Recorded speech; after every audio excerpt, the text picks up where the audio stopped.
Morning, guys. Welcome to Coffee Chat. Guys, I'll tell you, I laugh because Judy and I were up half the night, so it actually feels like the afternoon and not the morning. Because last night, boy, were there ever some major storms whipping through here. Thunder, lightning, wind, it was just wild. The dog, runs in, jumps into bed with us. Well, when the dog's absolutely terrified like that, like when your little kids did it when they were young, they got scared, they run into mom and dad's room, hop into bed with them, and what. Well, the dog did that. And on top of that, come out here this morning, and the whole area out in the back deck is just all turned all over. I got to clean it all up later on, and just what a mess. But I'll tell you, and it's still kind of raining right now. You can kind of hear the rain, but boy, oh boy, what a storm it was, I'll tell you. Now, guys, reading a couple articles today, and one of them is coming off of AOL.com, and this article is talking about how 1 in 4 Americans fear homelessness. Now, can you fathom that? I mean, what's the population of the United States? 350 million? I mean, you're talking over 75 million people in the U.S. are fearing homelessness. That is absolutely obscene. Wow. Now, the reason why they're fearing it, of course, is due to this whole financial situation. They don't have the assurance that their job is going to be there. That's why.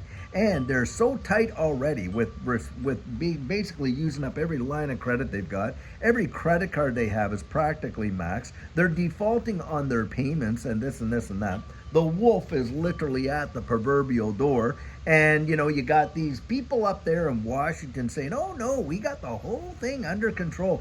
What an absolute load of baloney. And in fact, just the desensitized nature of these comments from a lot of these politicians that have been in there for 20, 30, 40 years, they are so detached from what the average person is literally having anxiety over and why they're so anxious about it. They've literally destroyed our economy, right?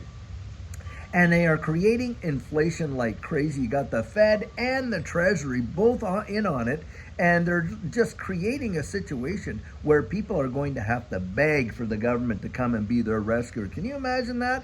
Guys, I'll tell you what, it's all about control, enslaving people into this system of depending on, Big Brother to come in and be our rescuer. And it's obscene. This is why this year, I'll tell you what, you want to get out there and exercise your voice. Get out and vote, vote, vote. We have got to get some of these people, these career politicians that have been in there for 20, 30, 40 years and have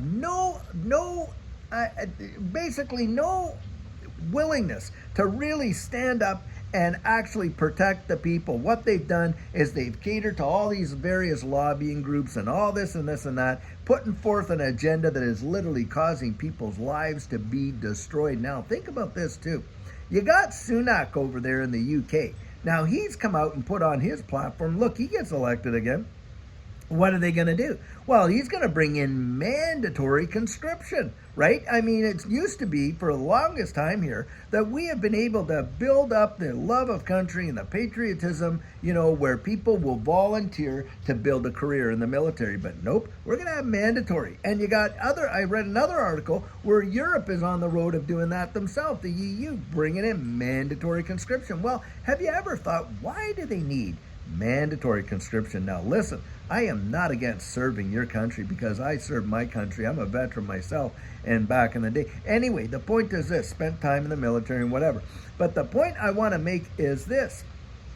Look, when they've done this in the past, like you look at past real bad financial situations, what has been the mechanism that allowed them to actually get out of that mess in a big way? Well, surprise, surprise. Hasn't it been war in the past? And what are we dealing with now?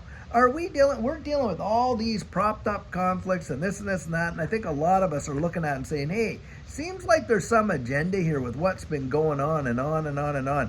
And, when you look at that, it's just an excuse to just turn on the printing press again. That's what I think it all boils down to.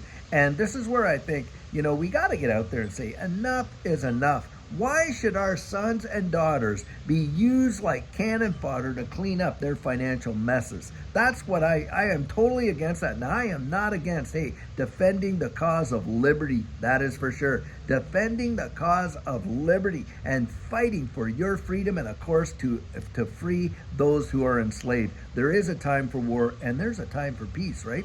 But in this environment, the way I kind of look at it is, I don't think that that's what's going on. I don't think it's a cause for liberty, because these governments and the policies that they're putting out there, especially in the UK, the home of the Magna Carta, look, if you just say the wrong words and someone gets offended, you know what happens to you? You get arrested and fined. That is obscene. You don't have free speech anymore. You have, what do they call approved speech? You got approved speech.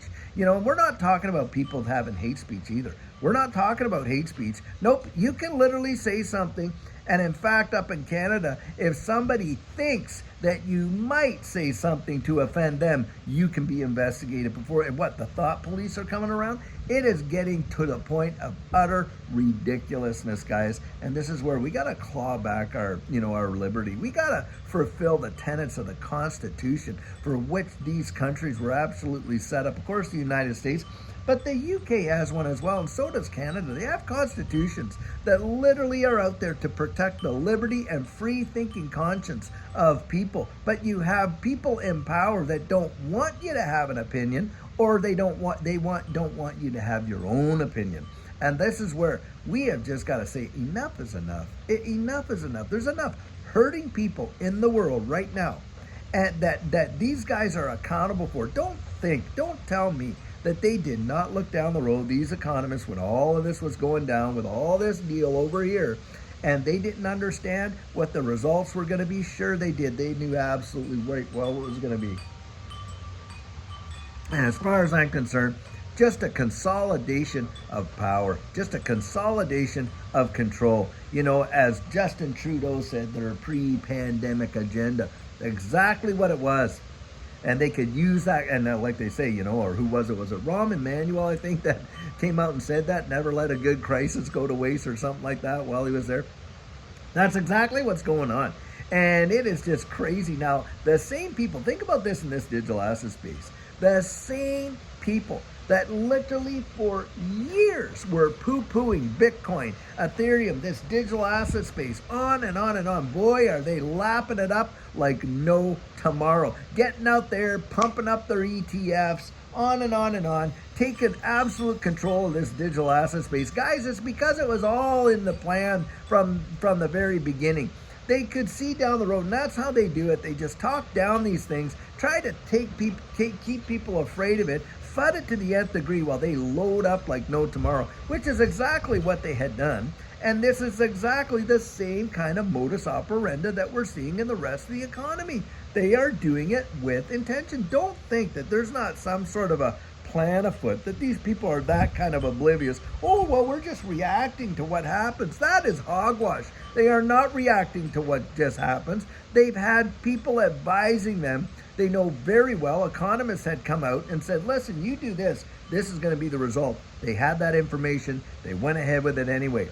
All this stuff now with all these big players like BlackRock, Van Eck and all the rest, that are out there putting out all these ETFs. Do you think that they, like it wasn't that long ago that Larry Fink was out saying, oh no, we're not going to have anything to do with it. Then his tune changed, right? And then he's, they got these ETFs and this and that. We're talking about the tokenization of securities, on and on and on. Do you think that that's by some kind of happenstance that they didn't know what they were moving us into? Not in your life, guys. This is where you don't follow their advice, you follow their behavior, right? But having said all that, guys, I want to finish with this. Get out there and get your voice heard. Exercise the freedom that people, most of us have somebody in our family that paid the ultimate price so that you and I can have that freedom.